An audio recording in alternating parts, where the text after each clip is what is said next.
प्रश्न नंबर 6 बच्चों आपके सामने है। इसमें क्या है, एक बिंदु ए से जो एक वृत्त के केंद्र से 5 सेंटीमीटर दूरी पर है, वृत्त पर स्पर्श रेखा की लंबाई 4 सेंटीमीटर, वृत्त की त्रिज्या ज्ञात कीजिए। तो इस क्वेश्चन में सबसे पहले हम डायग्राम बनाएंगे और डायग्राम से आपको क्लियरली समझ में आ जाएगा कि इसमें आखिर हमसे पूछा क्या गया। अब आपसे जैसे कहा है कि एक क्या है, वृत्त है, ठीक है, और यहाँ पे हम वृत्त को देख लेते हैं पहले। और बहुत ही ज्यादा इजी क्वेश्चन है। ये आपके सामने आ गया है क्या, वृत्त। फिर क्या है कि एक बिंदु ए है जो एक वृत्त के केंद्र से 5 सेंटीमीटर दूरी पर है। अब इसका हम केंद्र बिंदु मान लेते हैं क्या, ओ। और यहां से हम एक बिंदु ले लेते हैं ए, ठीक है, जो वृत्त से कहाँ कितनी दूरी पर है, 5 सेंटीमीटर की दूरी पर है। हम कहीं पे भी ले सकते हैं, यहाँ पे हम ले लेते हैं टोटल ए जो आपका कितना है, 5 सेंटीमीटर की दूरी पर है। तो यहाँ पर हम क्या कर देते हैं, एक रेखा खींच देते हैं और इस ओ और ए को आपस में मिला देते हैं। ठीक हो गया, इसको हमने आपस में मिला देना है। ये क्या आ गया, टोटल दूरी आ गई कहां से, हमारी केंद्र से ए तक की दूरी कितनी है, 5 सेंटीमीटर। कलर कर देते हैं इसमें। और उसके बाद फिर आपसे आगे कहा है वृत्त पर स्पर्श रेखा की लंबाई 4 सेंटीमीटर है। अब यहाँ पर स्पर्श रेखा की लंबाई भी दे रखी है आपको, और स्पर्श रेखा आप अच्छे से जानते हैं क्या होती है, जो वृत्त के बिंदु से, ठीक है, टच करते हुए निकलते हुए जाए।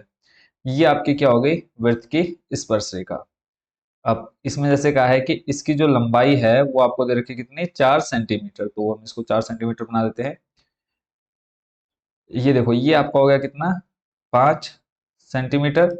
और ये हो गया आपका बच्चों कितना, 4 सेंटीमीटर। और हमसे पूछा है क्या, वृत्त की त्रिज्या ज्ञात कीजिए। वृत्त की त्रिज्या यानी हमें इस ओ से, इसको अगर हम नाम दे दें बी, तो हमें क्या करना है, ओ और बी के बीच की दूरी निकालनी है, लंबाई निकालनी है। तो यहाँ पे हम रखते हैं ओ पर ये, और ये आ जाएगा बी पर। ठीक है, तो इस तरह से आपका ये डायग्राम हो गया है कंप्लीट। अब आप क्लियरली देख पा रहे हैं कि अब आपको निकालना है क्या है। ठीक है, ये आपका चित्र बन गया। इसी के अकॉर्डिंग अब आपने इस क्वेश्चन को सॉल्व करना है। तो देखते हैं आगे इसका सॉल्यूशन। अब यहाँ पर आपको क्या मिल चुका है, एक त्रिभुज मिल चुका है, और आपको पता है ओ बी लंब है किस पर, इस ए बी वाली रेखा पर। तो यहाँ पे क्या बनेगा, 90 डिग्री एंगल बनेगा। जब यहाँ 90 डिग्री एंगल बनेगा तो सामने वाली भुजा क्या हो जाएगी, कर्ण। और ये हो जाएगा आपका बच्चों लंब, और ये हो जाएगा आधार। ठीक है, और कर्ण आधार लंब आप पीछे सीख चुके हैं बहुत अच्छे से 8 चैप्टर में। तो अब आपको क्या निकालना है, आधार, और आधार आपकी क्या है, त्रिज्या है। अब पहले तो हम क्या लिख देते हैं, ओ बी लंब है ए बी पर, ओ बी लंब है ए बी पर, ठीक है। तब एंगल बी क्या हो जाएगा, 90 डिग्री। ठीक है, यानी त्रिभुज हम बोल सकते हैं। अतः त्रिभुज आप ले लीजिए ओ बी ए, या फिर ए ओ बी त्रिभुज, ए ए ओ बी एक क्या है, समकोण त्रिभुज है, एक समकोण त्रिभुज है। ठीक है, और जब समकोण त्रिभुज है तो आपको पता है समकोण त्रिभुज में आप पाइथागोरस प्रमेय का यूज कर सकते हैं। पाइथागोरस प्रमेय का यूज करके हम तीसरी भुजा निकाल लेंगे आराम से। तो हम यहाँ पे लिखेंगे त्रिभुज ए ओ बी में किससे, पाइथागोरस प्रमेय से, पाइथागोरस प्रमेय से। क्या होता है बच्चों पाइथागोरस प्रमेय, लंब सॉरी कर्ण का स्क्वायर, यहाँ पे आप लिखेंगे कर्ण का स्क्वायर बराबर लंब का स्क्वायर प्लस आधार का स्क्वायर। ठीक है, अब कर्ण आपने ऑलरेडी लिख लिया है। कर्ण आपका कितना है देखो, 5। कर्ण कितना है आपके पास, 5, इसका स्क्वायर कर देंगे बराबर लंब आपको दे रखा है देखो कितना है, 4, इसका स्क्वायर कर देंगे प्लस आधार आपका क्या है, ओ बी, इसका स्क्वायर कर दिया। 5 का स्क्वायर करेंगे 25, फिर देखो 4 का स्क्वायर करेंगे 16, और प्लस का 16 जब बराबर की तरह लाएंगे बन जाएगा -16। बराबर में आ जाएगा आपके पास क्या, ओ बी स्क्वायर। 25 में से 16 जाएगा, बचेगा आपके पास 9, और आ जाएगा ओ बी स्क्वायर। स्क्वायर हटेगा, इधर क्या लग जाएगा, रूट, रूट में आ जाएगा 9 ओ बी। और रूट 9 किसका होता है बच्चों, 3 का। तो इस तरह से ओ बी कितना आ गया, 3 सेंटीमीटर। तो लास्ट में आपने लिखना है वृत्त की त्रिज्या बराबर, वृत्त की त्रिज्या बराबर कितना, 3 सेंटीमीटर। ठीक है, यही आपको क्या करना था, ज्ञात करना था। ऊपर थोड़ी सी हिंदी आप जरूर लिख दीजिएगा कि ओ बी क्या है, ए बी क्या है, फिर ओ ए क्या है, वो थोड़ा सा ऊपर आप बना करके लिख दीजिएगा। ठीक है, तो इस तरह से क्वेश्चन नंबर 6 कंप्लीट। चलते हैं नेक्स्ट क्वेश्चन नंबर 7 पर। क्वेश्चन नंबर 7 आपके सामने है। इसमें कहा है कि दो सकेंद्रीय वृत्तों की त्रिज्या 5 सेंटीमीटर तथा 3 सेंटीमीटर है। बड़े वृत्त की उस जीवा की लंबाई ज्ञात कीजिए जो छोटे वृत्त को स्पर्श करती हो। अब यहाँ पे एक चीज आपने ध्यान दिया है कि सकेंद्रीय, सकेंद्रीय का मतलब क्या होता है कि उनका केंद्र क्या होगा, एक ही होगा। ठीक है, मान लो अगर ये आपका केंद्र बिंदु है तो एक वृत्त ये है और दूसरा वृत्त ये है। ठीक है, बोला है वृत्त की त्रिज्या कितनी है, 5 सेंटीमीटर। बड़े वाले की हो जाएगी 5 सेंटीमीटर, छोटे वाले की कितनी हो जाएगी, 3 सेंटीमीटर। और अब बोला है उस जीवा की लंबाई ज्ञात कीजिए जो छोटे वृत्त को स्पर्श करते हुए जा रही है। बड़े वृत्त की उस जीवा की लंबाई, यानी यहाँ से एक आपने क्या निकाल ली, उस जीवा की लंबाई। ये आपकी क्या है, जीवा। जीवा क्या होती है, सिंपल, अगर आपका ये वृत्त है तो इसके केंद्र बिंदु को छोड़ करके अगर आप कहीं से भी रेखा खींचते हैं वृत्त के एक बिंदु से दूसरे बिंदु तक, तो वो आपकी क्या कहलाएगी, जीवा कहलाएगी। ये सारी क्या है, जीवा। बट जब आप इसको, इस लाइन को बिल्कुल सेंटर से निकालते हैं तब वो क्या बनता है, आपका व्यास बनता है। तो डायग्राम कुछ इस तरह से बनेगा। ठीक है, तो अब आपको क्या निकालनी है, कुल मिलाकर के आपको ये वाली टोटल लंबाई निकालनी है यहाँ से यहाँ तक की। अब देखो आपके पास ये 5 सेंटीमीटर दे रखा है, ये 3 सेंटीमीटर दे रखा है। यहाँ पे आपको पता है 90 डिग्री एंगल बनेगा। तो कर्ण का वर्ग पाइथागोरस प्रमेय लगा देंगे। समकोण त्रिभुज है तो कर्ण का स्क्वायर बराबर लंब स्क्वायर प्लस आधार स्क्वायर। ठीक है, तो देखो कर्ण दिया है, आधार दिया है, लंब निकाल लेंगे। और आपको पता है कि ये यहाँ से क्या है, इसका डबल कर देंगे। ठीक है, लंब का दुगना कर देंगे तो हमें क्या मिल जाएगा, इस पूरे जीवा की लंबाई मिल जाएगी। तो इस डायग्राम को मैं आपको बहुत अच्छे से बना करके दे देता हूँ। तो उसके बाद देखेंगे सॉल्यूशन इसका। तो इसका चित्र बच्चों आपके सामने ऐसा कुछ बनेगा। तो यहाँ पे आप देख रहे हैं कि दो सकेंद्रीय वृत्त की त्रिज्या 5 सेंटीमीटर तथा 3 सेंटीमीटर। सकेंद्रीय यानी इनका जो केंद्र बिंदु है वो क्या है, एक ही है। तो एक की त्रिज्या है 5 सेंटीमीटर। यहाँ पे आप देख रहे हैं जो पीले रंग की आपको एक लाइन दिख रही है, त्रिज्या है 5 सेंटीमीटर। फिर आपकी दूसरी त्रिज्या है 3 सेंटीमीटर। फिर बोला है बड़े वृत्त की उस जीवा की लंबाई। बड़े वृत्त की जीवा आपने यहाँ पर देख लिया है, इसको हम नाम दे देते हैं पी। और यहाँ पे ये आ जाएगा ए, और यहाँ पर आ जाएगा क्यू, और केंद्र हो गया आपका ओ। ठीक है, तो जीवा क्या हो गया आपकी, पी क्यू जीवा हो गई, और ओ ए क्या हो गया, लंब हो गया पी क्यू पर। अब आप सिंपल देख पा रहे हैं कि यहाँ पे क्या बन रहा है, त्रिभुज बन रहा है। अगर हम बात करें तो देखो आपका एंगल पी ओ ए या फिर ए ओ पी, एक आपका त्रिभुज बन रहा है। और यहाँ पे देखो 90 डिग्री है, क्योंकि आपको पता है कि वृत्त के केंद्र से स्पर्श रेखा पर हमेशा क्या बनता है, एक लंब बनता है और 90 डिग्री का एंगल बनता है उस पर। तो वो आपने यहाँ पर लिख देना है कि ओ ए लंब है, ओ ए लंब है। हम लंब के चिन्ह से यहाँ पे इसको दिखाते हैं। ओ ए लंब है किस पर, पी क्यू पर। ठीक है, और यहाँ से आप दिखा देंगे कि अतः त्रिभुज आपका कौन सा, त्रिभुज ए ओ पी, त्रिभुज ए ओ पी एक समकोण त्रिभुज है, एक समकोण त्रिभुज है। देखो डायग्राम समझ में आ गया तो क्वेश्चन में कुछ भी नहीं बचता है आपको करने के लिए। तो त्रिभुज आपने लिख दिया। तो अब पाइथागोरस प्रमेय का यूज करके देखो, ये आपका कर्ण का स्क्वायर, लंब का स्क्वायर प्लस आधार का स्क्वायर बन जाएगा, तो उसका यूज कर लेना आपने।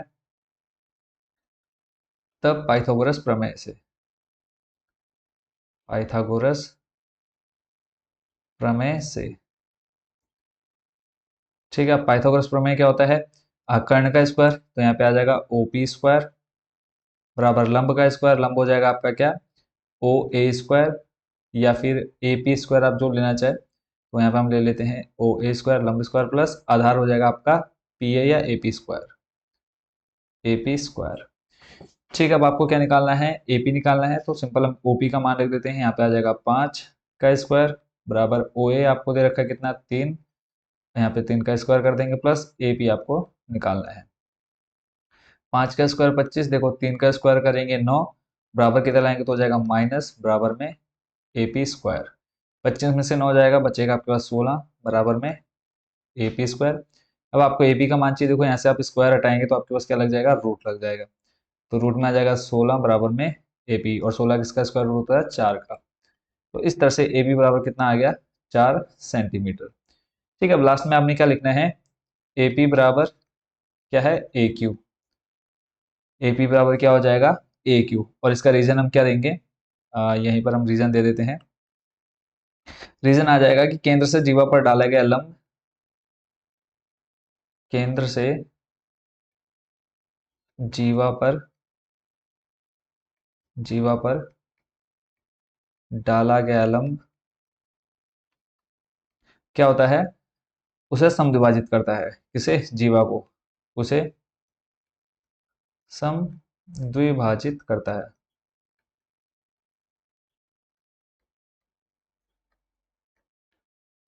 कंप्लीट। अब देखो आपने क्या किया, सिंपल एपी निकाल लिया, अब आपको बट क्या चाहिए, पी क्यू चाहिए, तो आपने यहाँ पर दिखा दिया कि एपी बराबर क्या हो जाएगा, ए क्यू। और रीजन क्या है कि केंद्र से अगर हम जीवा पर क्या डाल रहे हैं, लंब डाल रहे हैं, तो वो क्या कर रहा है, उस जीवा को बराबर दो भागों में बांट दे रहे हैं। तो जो एबी का मान है उतना ही ए क्यू का मान होगा, तब आप लिखेंगे पी क्यू बराबर आ जाएगा आपका एपी प्लस ए क्यू। ठीक है, तो एपी आपको 4 दे रखा, ऊपर आपने दिखा दिया कि एपी बराबर ए क्यू है, तो ये भी आपका 4 हो जाएगा। तो इस तरह से आपका पी क्यू बराबर कितना आ जाएगा, 8 सेंटीमीटर। और यही आपको निकालना था, यानी जीवा की लंबाई बच्चों आपके पास कितनी आ गई है, 8 सेंटीमीटर। लास्ट में आप लिख देना है, आपने लिखना है जीवा की लंबाई बराबर इतनी। तो इस तरह से क्वेश्चन नंबर 7 कंप्लीट। चलते हैं नेक्स्ट क्वेश्चन नंबर 8 पर।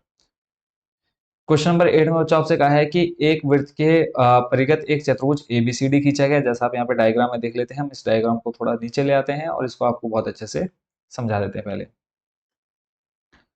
ठीक है, तो यहाँ पे आप सामने देख पा रहे हैं, बोला है एक वृत्त के परिगत एक चतुर्भुज एबीसीडी खींचा। देखो आपको दिख रहा है ए बी सी डी। फिर कहा है सिद्ध करना है आपको A B plus C D plus बराबर A D plus B C. यानी आपको A B plus C D, आपका ए बी हो गया ये A B plus C D, यानी ये वाली दोनों भुजाएं बराबर हैं किसके, इन दोनों भुजाओं के। तो देखो कैसे दिखाएंगे हम इसको, सिंपल सा है। अगर हम बात करें भुजा ए बी की, किसकी, भुजा ए बी की, तो ए बी पर देखो आपका क्या है, वृत्त की स्पर्श रेखाएं क्या होती हैं, बराबर होती हैं, हमको ये पता है। तो देखो अगर ये आपका केंद्र बिंदु है, तो देखो ये आपकी स्पर्श रेखा है, एक आपकी ए एस और ए पी आपको क्या दिख रही है, स्पर्श रेखा है, तो ये दोनों आपस में बराबर होंगी। ठीक है, ऐसे ही आपकी ये बी क्यू और पी बी बराबर होंगी, स्पर्श रेखा है ना, आपको पता है कि स्पर्श रेखा क्या होती है, बराबर होती है, ये हो गए। ऐसे ही सी पर अगर हम बात करें तो C R plus C Q बराबर होगा, ऐसे ही डी आर और डी एस क्या होगा, बराबर होगा। तो फिर हम लास्ट में क्या लेंगे, क्या ले लेंगे, जैसे हमको चाहिए किसको दिखाना है, ए बी और सी डी को बराबर दिखाना है, तो ए बी में हम क्या ले लेंगे, A P plus P B. यानी A P plus P B जब हम सभी को जोड़ेंगे तो हमारे पास क्या आ जाएगा, A P plus P B मिलाकर के आ जाएगा हमारे पास ए बी। तो इस तरह से हम इस पूरे क्वेश्चन को सॉल्व करने वाले हैं। तो इसमें 4 समीकरण बनेंगे, चारों समीकरण से फिर हम इसको पूरा अच्छे से सॉल्व कर लेंगे। तो देख लेते हैं इसका सॉल्यूशन, इसको वापस मैं छोटा कर देता हूँ। तो इक्वेशन फर्स्ट और सेकंड उसके बाद कंटिन्यू देखते रहेंगे आप इसका सॉल्यूशन। सबसे पहले हम क्या लेंगे कि हम जानते हैं कि वृत्त के बाह्य बिंदु से खींची गई क्या स्पर्श रेखाएं क्या होती है, समान होती हैं। तो वो लाइन हमने यहाँ पर पहले लिख दी जो मैंने अभी आपको बताया कि स्पर्श रेखाएं बराबर होती हैं। तो लिखेंगे हम जानते हैं वृत्त के वृत्त के बाह्य बिंदु से वृत्त के बाह्य बिंदु से बाह्य बिंदु से वृत्त पर खींची गई खींची गई स्पर्श रेखाएं सदैव क्या होती हैं, बराबर होती हैं या समान होती हैं, सदैव बराबर होती हैं। ये आपने दिखा दिया। और उसके बाद आप लिखेंगे तब, तो यहाँ पे अब देखो हम क्या लिखेंगे कि डी आर बराबर डी एस होगा। देखो डी आर बराबर डी एस, और यहाँ पे हम रीजन ये देंगे कि डी से वृत्त पर खींची गई स्पर्श रेखा है। ठीक है, तो इसको आप नाम देते हैं समीकरण 1। देखो ऊपर हमने ये लाइन लिख दी है, तो आपको यहाँ पर ज्यादा डिटेल में लिखने की जरूरत नहीं। तो डी आर बराबर डी एस आ जाएगा। देखो मैंने अभी थोड़ी देर पहले बताया ना कि ये जो डी और आर है वो आपस में बराबर हो जाएंगे, ऐसे डी एस क्या हो जाएगा, आपस में बराबर हो जाएगा। क्यों, क्योंकि ये क्या है, दोनों स्पर्श रेखा है। ऐसे फिर बात करें तो ए एस बराबर ए बी हो जाएगा, क्या, ए एस बराबर ए पी। तो यहाँ पे हम लिख लेते हैं। देखो फिलहाल हमें क्या चाहिए, अगर हम बात करें ए डी की, तो हमें ए एस और डी एस चाहिए। ठीक है, क्या चाहिए, ए एस और डी एस। तो यहाँ पे हम लिख लेंगे ए पी बराबर, यहाँ पे आ जाएगा ए एस। ठीक है, देखो हमने अब कई बच्चों के मन में ये कंफ्यूजन रहती है कि सर आपने ए पी इधर लिया, ए एस इधर क्यों लिया। तो इसका सिंपल सा रीजन है, अगर आप डायग्राम में देखें, देखो जब हम इन समीकरणों को जोड़ेंगे, समीकरण 1 2 3 4 को जोड़ेंगे, तो जो हमारे लेफ्ट हैंड साइड में वो लेफ्ट हैंड साइड में जुड़ेंगे, जो राइट हैंड साइड में वो राइट हैंड साइड में जुड़ेंगे। तो हमें देखो इस अगर ए डी को बराबर दिखाना है, ठीक है, तो यहाँ पे क्या चाहिए, डी एस और एस ए बराबर चाहिए, डी एस या ए एस बराबर चाहिए। तो देखो डी एस और ए एस जब राइट साइड में रहेंगे, जब हम उनको जोड़ेंगे तभी तो आपका क्या बनेगा। देखो अगर हम इन दोनों की बात करें तो इन दोनों को मिलाकर के हमारा क्या बन जाएगा, ए डी बन जाएगा। ठीक है, तो इसलिए हम इनको अपने अकॉर्डिंग क्या लेकर के चल रहे हैं कि लेफ्ट मिले या राइट मिले, वो हम अपने अकॉर्डिंग देख रहे हैं। ठीक है, आगे देखते हैं, समीकरण 2 बन गया, ऐसे ही आपका बन जाएगा A B plus P B. ठीक है, क्या लिखते हैं हम, A P plus P B, उनको हम यहाँ पे लिख लेते हैं। तो सॉरी, ए पी आपने ए एस ले लिया है, अब लेते हैं नेक्स्ट आपका B P plus B Q. ठीक है, बी पी बन जाएगा यहाँ पर B P plus B P बराबर होगा किसके, बी क्यू के। ठीक हो गया, समीकरण नंबर 3। ऐसे चौथा देखते हैं, सी आर बराबर होगा सी क्यू के, सी आर बराबर होगा किसके, सी क्यू के, समीकरण नंबर 4। देखो 4 समीकरण आपने बना दिए हैं। अगर देखो अगर हम इसमें जोड़ें तो देखो D R plus A P, देखो sorry D R plus P S, A P आपका ठीक हो गया। देखो डी एस और ए एस, डी एस और ए एस मिलकर क्या बना देंगे, ए डी बन जाएगा। ऐसे ही B Q plus C Q, देखो B Q plus C Q मिला करके आपका क्या बन जाएगा, बी सी बन जाएगा, वही आपको चाहिए। तो यहाँ पे हम लिखेंगे समीकरण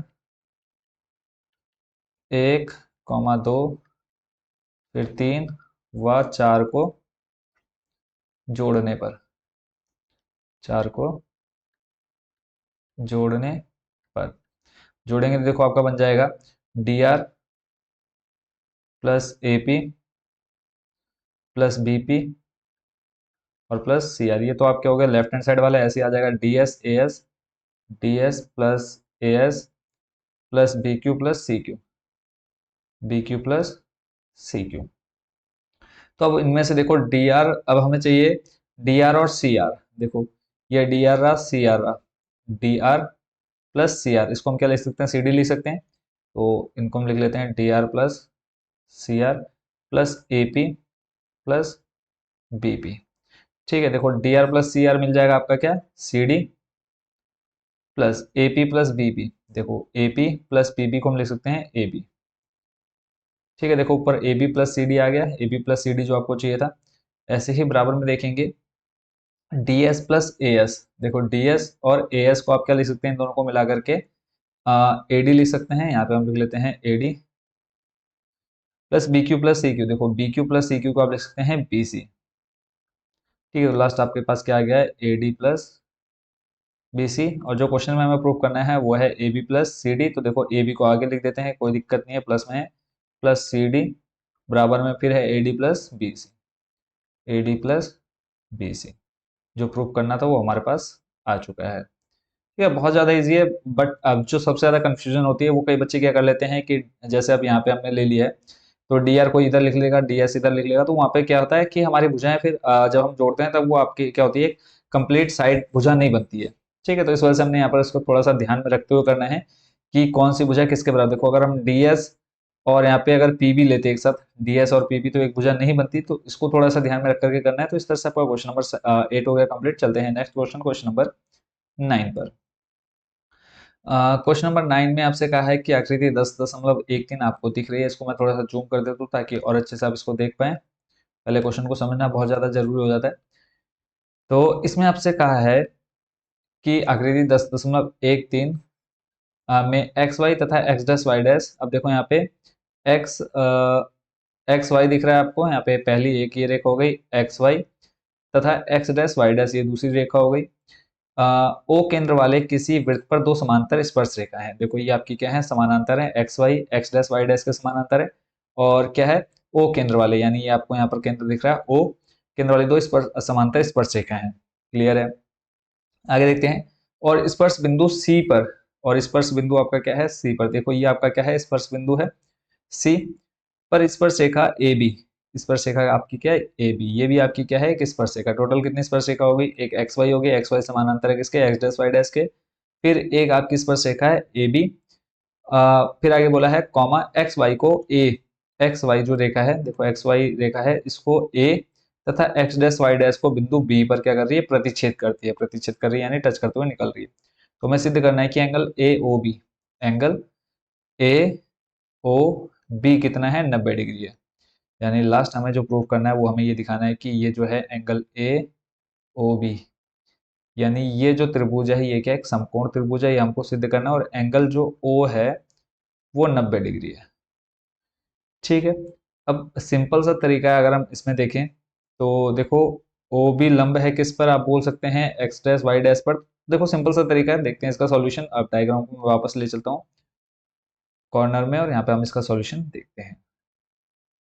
और सॉल्यूशन से पहले एक काम और कर लेते हैं कि इसको पहले मैं आपको एक रफ समझा देता हूँ कि इसमें हम करने क्या वाले हैं। ठीक है, एक आपको स्ट्रक्चर पता चल जाएगा कि हाँ ये ऐसा ऐसा होगा, तो आप इसको और अच्छे से समझ जाएंगे। सबसे पहला काम हम क्या करेंगे, इस ओ और सी को आपस में मिला देंगे। मिलाने से फायदा क्या होगा, देखो अब यहाँ पे नॉर्मली हमको पता है कि स्पर्श रेखा सदैव बराबर होती है, तो यहाँ पे देखो एक ये स्पर्श रेखा है और ऐसे ही आपकी क्या है एक ये स्पर्श रेखा आ जाएगी। ठीक है, इसको हम क्या कर देंगे बराबर दिखा देंगे। देखो दोबारा से क्या करने वाले हैं हम, यहाँ पे ओ और सी को मिलाया, हम इस वाले त्रिभुज को इस वाले त्रिभुज के बराबर दिखाएंगे, फिर इस वाले त्रिभुज को इस वाले त्रिभुज के बराबर दिखाएंगे। ठीक है, और फिर हमको पता है कि ये एक सीधी रेखा है, इसका मान कितना होता है 180 डिग्री। तो आपका एक एंगल, फिर दो एंगल, फिर तीन एंगल, फिर चार एंगल, यानी ये चारों किसके बराबर होंगे 180 के बराबर होंगे। ठीक है, फिर हम इन दोनों को आपस में बराबर दिखा चुके हैं, इन दोनों को आपस में बराबर दिखा चुके हैं, तो हम क्या लेंगे एंगल ए ओ सी। ठीक है, बराबर क्या हो जाएगा एंगल ये पी ओ ए, तो उसको हम दो लिख सकते हैं, दो एंगल ए ओ सी ऐसे प्लस दूसरा वाला हो जाएगा हमारा दो एंगल सी ओ बी, यहाँ पे आ जाएगा एंगल सी ओ बी बराबर 180। तो देखो दो हम कॉमन लेकर के बट्टे में ले जाएंगे, कितना बचेगा हमारे पास 90।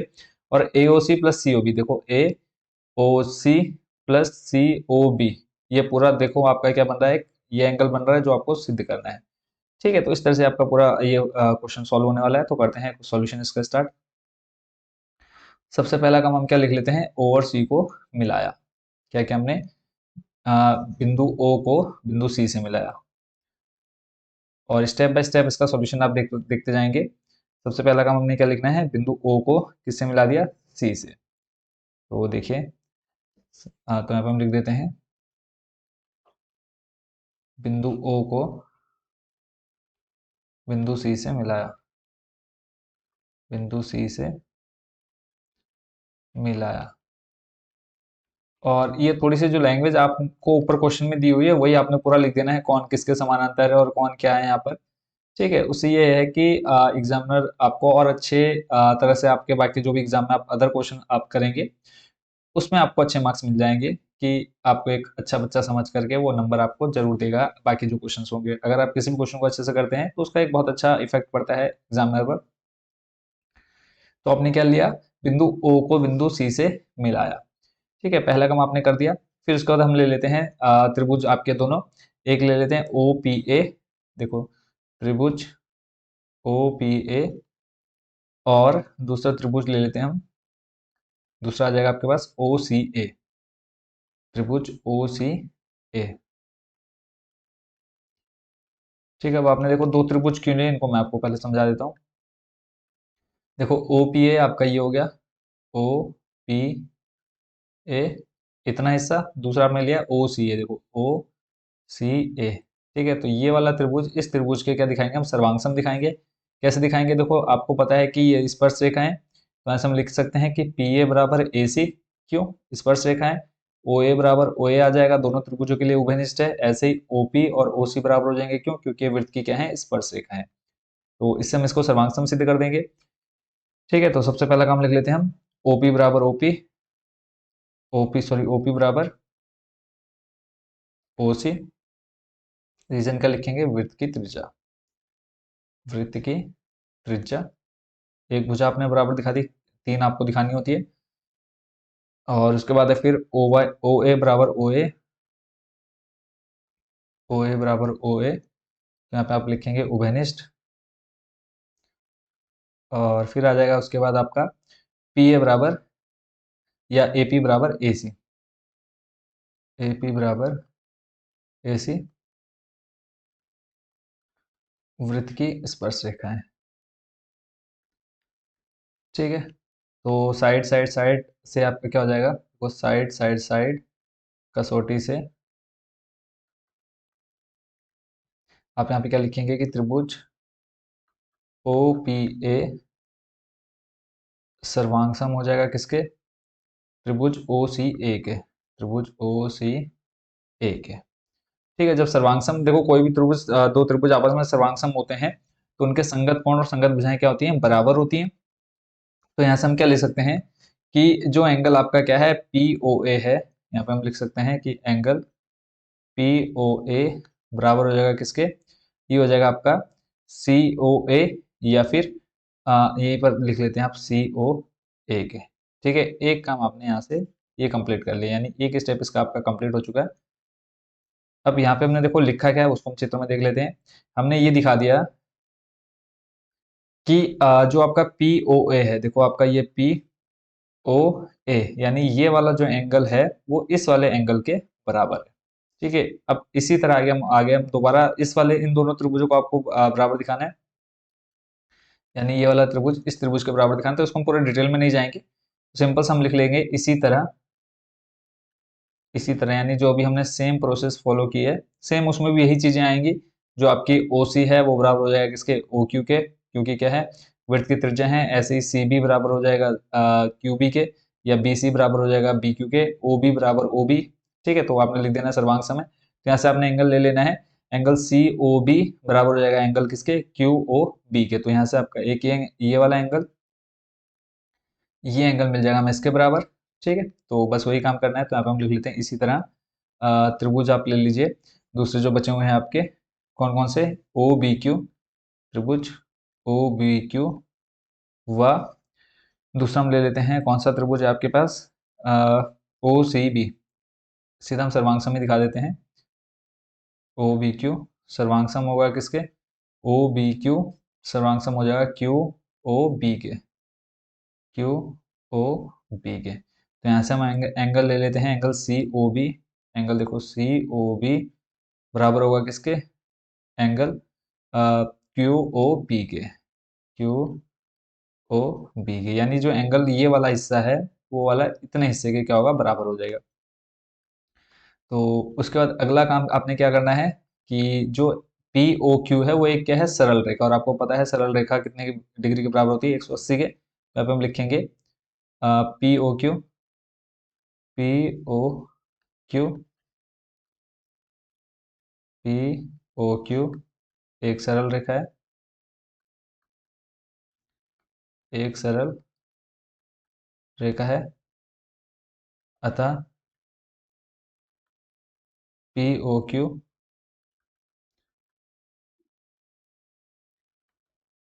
अतः पी ओ क्यू बराबर कितना, 180 डिग्री, यानी इसके कितने डिग्री का एंगल बनाएगी, 180 डिग्री। तो यहाँ से हम ले लेते हैं, देखो अब इस पे कौन कौन सा एंगल बन रहा है आपका, पी ओ वाई बन रहा है, और सॉरी पी ओ वाई कह रहा हूँ, पी ओ ए बन रहा है आपका एक।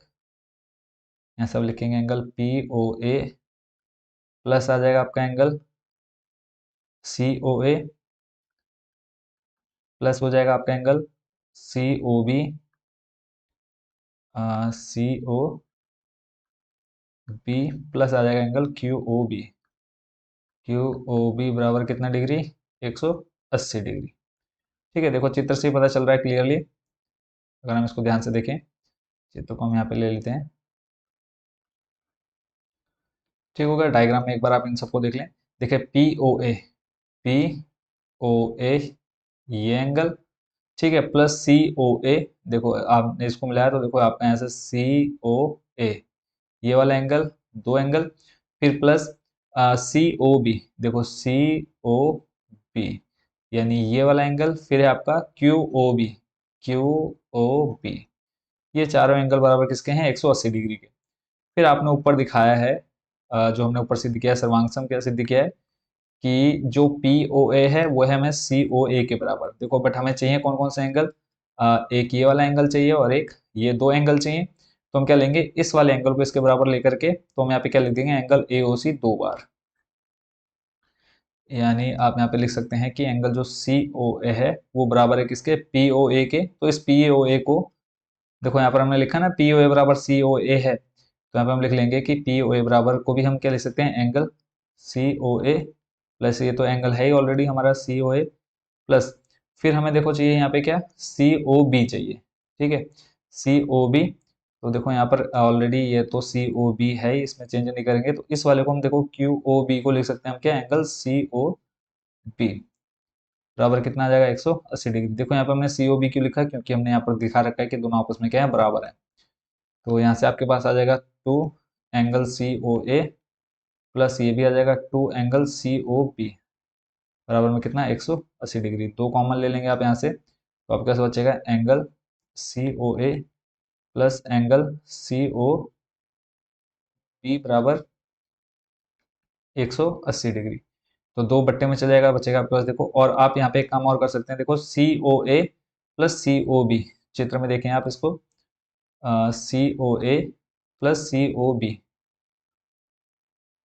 देखिए सी ओ ए इतना हिस्सा प्लस सी ओ बी और सी ओ बी इतना हिस्सा, पूरा कंप्लीट मिलकर के हम इसको क्या लिख सकते हैं, एंगल ए ओ बी लिख सकते हैं। तो यहाँ पे आप लिखेंगे एंगल ए ओ बी बराबर में कितना आ जाएगा, यहाँ पे आप लिख सकते हैं 180 बट्टे में आ जाएगा 2, कौन सा 2, जो ये आपने ये कॉमा ले रखा है। ठीक हो गया, तो 180/2 कितना हो जाएगा, 90, और ये आ जाएगा 90 डिग्री। और यही आपको क्या करना था, इस क्वेश्चन में प्रूफ करना था। ठीक है, एंगल ए ओ बी बराबर दिखाना था 90 डिग्री, वो आप यहाँ पे दिखा चुके हैं। तो इस तरह से बच्चों आपका ये क्वेश्चन भी हो गया कंप्लीट। आई होप इस क्वेश्चन को भी आपने बहुत अच्छे से समझा और इसको भी आपने एंजॉय किया होगा, और कोई भी डाउट आपके मन में अब नहीं रहेगा होगा इस क्वेश्चन को, क्योंकि बहुत अच्छे से मैंने इसको पूरा डिटेल से समझा है। तो इस तरह से क्वेश्चन नंबर 9 कंप्लीट। चलते हैं नेक्स्ट क्वेश्चन, क्वेश्चन नंबर बच्चों 10 पर। क्वेश्चन नंबर 10 आपके सामने है और इसमें क्या है, सिद्धि कीजिए कि किसी बाह्य बिंदु से किसी वृत्त पर खींची गई स्पर्श रेखाओं के बीच का कोण स्पर्श बिंदु को मिलाने वाले रेखाखंड द्वारा केंद्र पर आंतरिक कोण का क्या होता है, संपूरक होता है। ठीक है, तो कुछ चित्र आपका इस तरह से बनेगा, अगर हम इसको चित्र को समझें।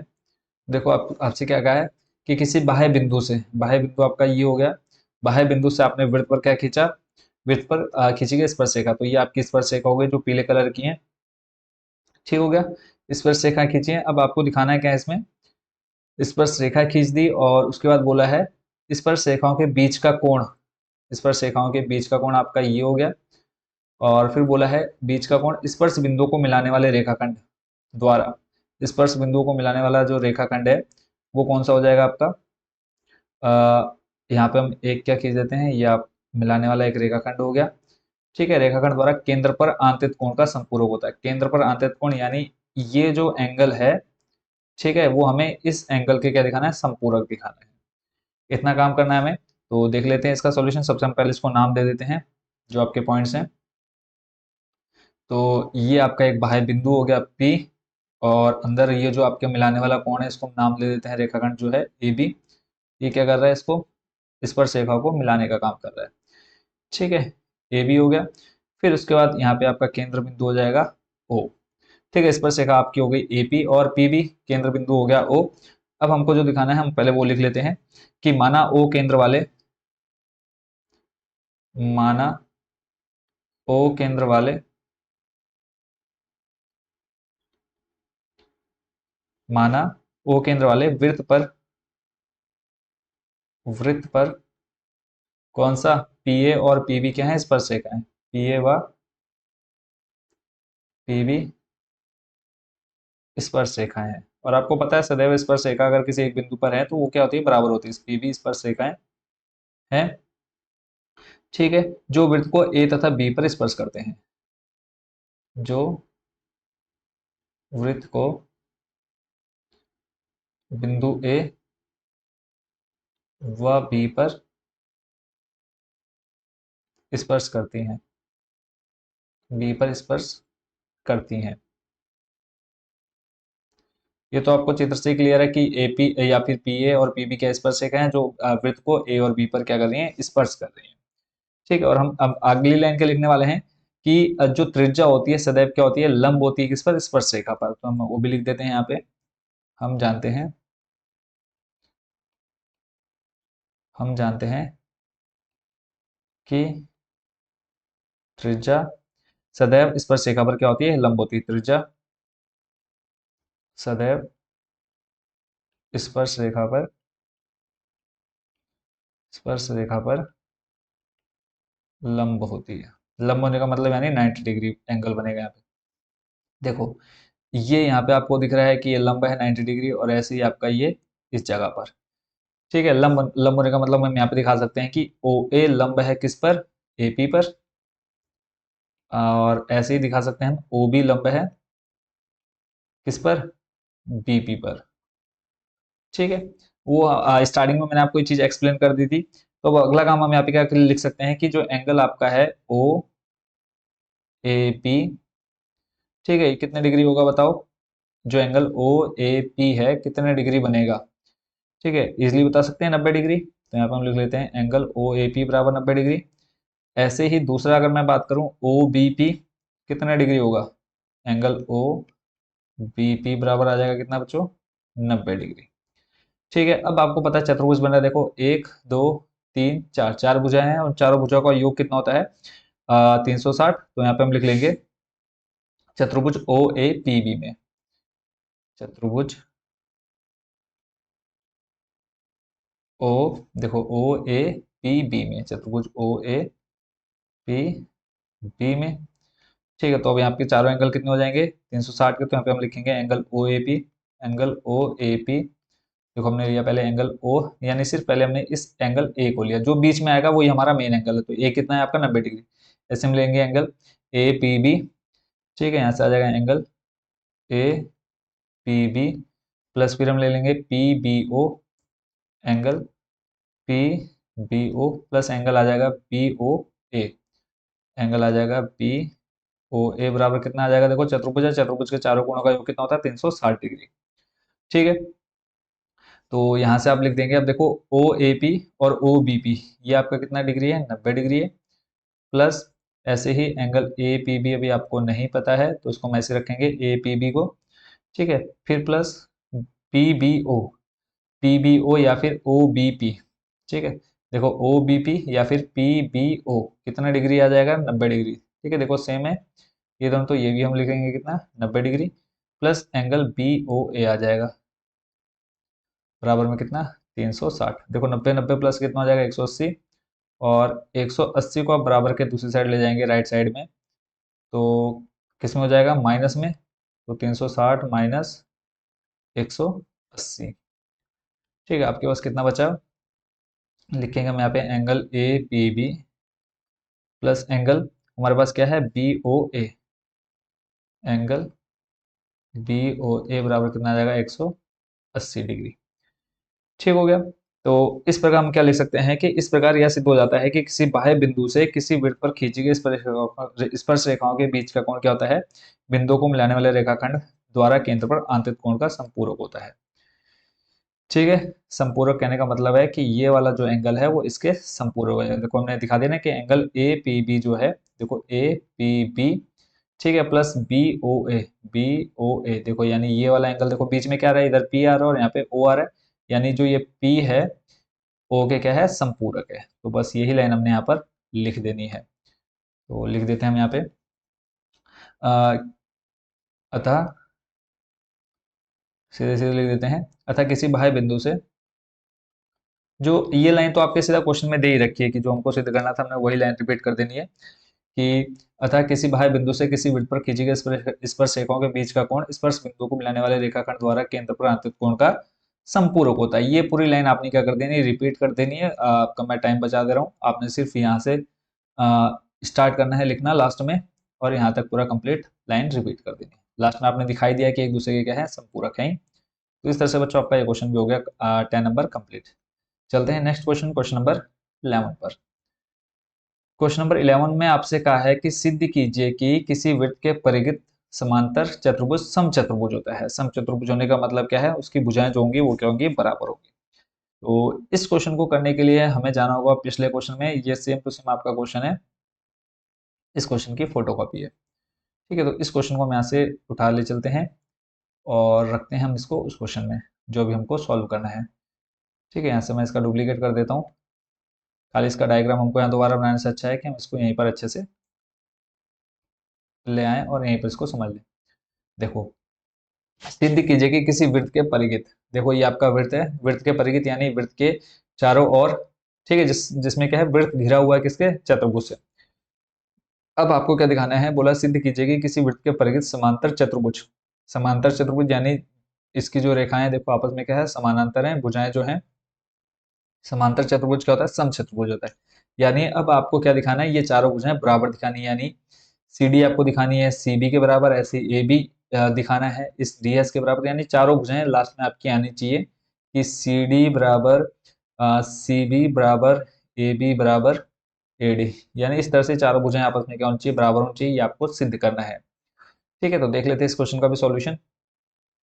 और बहुत ज्यादा इजी है, जैसा आपने क्वेश्चन नंबर लास्ट देखा था 8 नंबर, सेम वही पूरी प्रोसेस आपकी यहाँ पर फॉलो होने वाली है। ठीक है, तो देख लेते हैं क्वेश्चन में, जैसे हमको बोल दिया है कि एक समांतर चतुर्भुज है, जब ये समांतर चतुर्भुज है तो इसके आमने सामने की भुजाएं तो बराबर होंगी होंगी, तो हम यहाँ पे लिख लेंगे, दिया है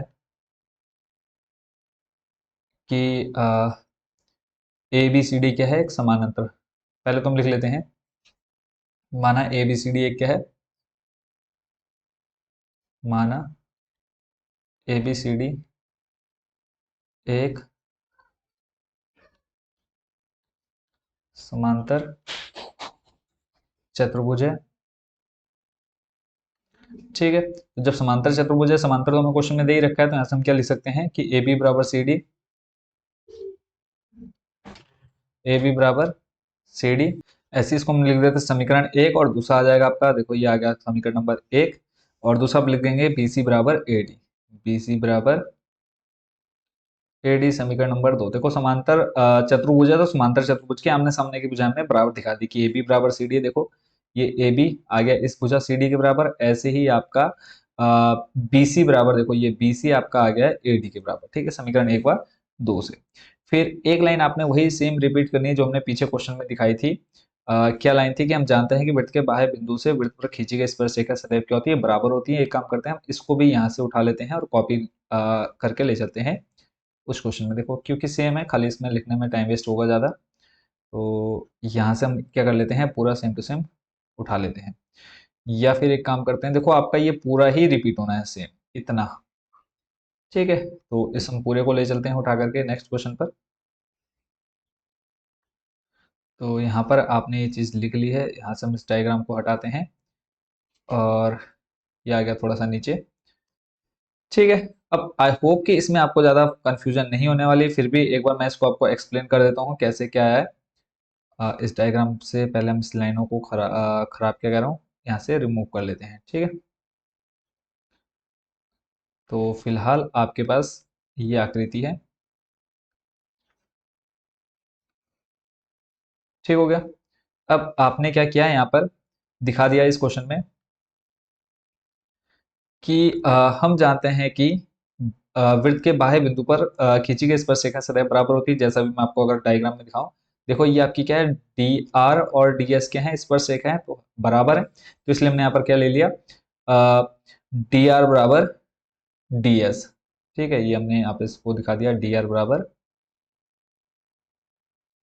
डी आर बराबर क्या होगा बच्चों, डी एस।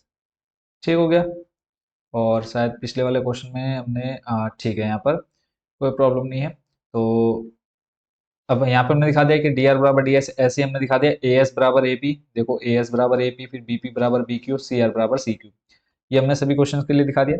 अब हम यहाँ से क्या करने वाले हैं, इन चारों समीकरणों को जोड़ने वाले। देखो एक इसको हम ऊपर जो समीकरण हमने माने हैं इसको हम नाम चेंज कर देते हैं, क्योंकि एक दो तीन हम पहले भी ले चुके हैं, और नीचे आ गया, तो इसको हम मान लेते हैं समीकरण ए, उसको मान लेते हैं समीकरण बी।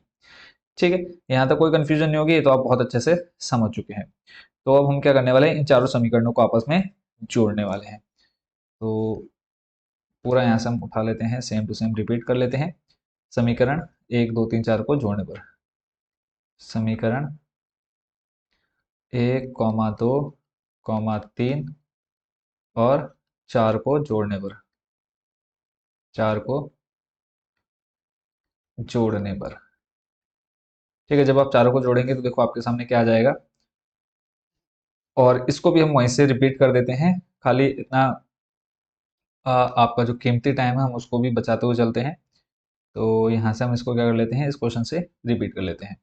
जब हम चारों को जोड़ेंगे तो हमारे पास ये कंडीशंस आ जाएंगी, ठीक है। और बस लास्ट में इसी को चेंज करना है, बाकी पूरा सेम रहने वाला है। तो इस क्वेश्चन को जरूर आप देख लीजिएगा। तो जो बच्चा उस क्वेश्चन को अच्छे से समझ गया तो ये क्वेश्चन आपके लिए ज़्यादा टफ नहीं पड़ने वाला है। तो सिंपल हमने क्या लिख दिया, इन चारों समीकरणों को आपस में जोड़ने पर, और ये लाइन हम यहाँ से कर देते हैं रिमूव।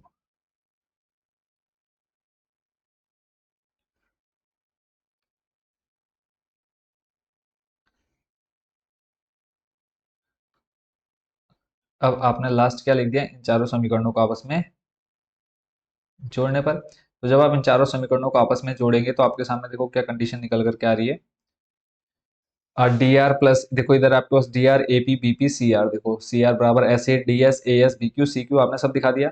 और चारों समीकरण आपने जोड़ दिए, और लास्ट में आपके पास क्या आ गया निकल करके, C D plus A B और A D plus B C, ये आपका आ चुका है। और समीकरण ए और बी से अगर हम देखें तो ए बी बराबर किसके है, सी डी के, ठीक है। देखो ए बी बराबर किसके है, इस सी डी के, और ऐसे ही ए डी बराबर किसके, ए डी बराबर है किसके, बी सी के। तो लास्ट में यहाँ पर हमने थोड़ा सा चेंज कर लेना है कि हम क्या कर देते हैं यहाँ पे, सी बी को चेंज कर देते हैं किसमें, ए बी में। सॉरी, सी डी बराबर देखो ए डी है ना, यहाँ पे हमने दिखाया है ए बी बराबर किसके है, सी डी के। तो यहाँ से हम लिख देते हैं समीकरण ए व समीकरण बी से, समीकरण बी से। तो समीकरण ए व बी में हमने ए बी बराबर सी डी दिखा रखा है, बी सी बराबर ए डी दिखा रखा है। तो यहाँ पे हम क्या कर लेते हैं, इस सी डी को चेंज कर लेते हैं किसमें, ए बी में। तो ये आ जाएगा A B plus A B, बराबर है दोनों, इसलिए हमने दोनों को क्या इस सी डी को चेंज कर दिया ए बी में। ऐसे ही ए डी और बी सी को चेंज कर देंगे, यहाँ पे ए डी को चेंज कर देंगे हम बी सी में। तो ये B C plus B C, और इन दोनों को जोड़ेंगे, देखो आ जाएगा आपके पास कितना, 2 AB प्लस आ जाएगा 2BC, सॉरी प्लस नहीं, बराबर में, बराबर में 2BC। दो से आपका दो खत्म हो जाएगा, देखो गुणा में है, बट्टे में जाएगा खत्म। तो ए बी बराबर क्या आ गया, BC, ठीक है। अब देखो यहाँ पर ऑलरेडी ए बी और सी डी ये दो भुजाएं तो ऑलरेडी बराबर थी, हमने क्या दिखा दिया, ए बी बराबर किसके है, BC के, यानी ये वाली भुजा इसके बराबर है। तो ऑटोमेटिकली क्या हो जाएंगी, चारों भुजाएं आपस में बराबर हो जाएंगी। तो यहाँ पे आप लिखेंगे,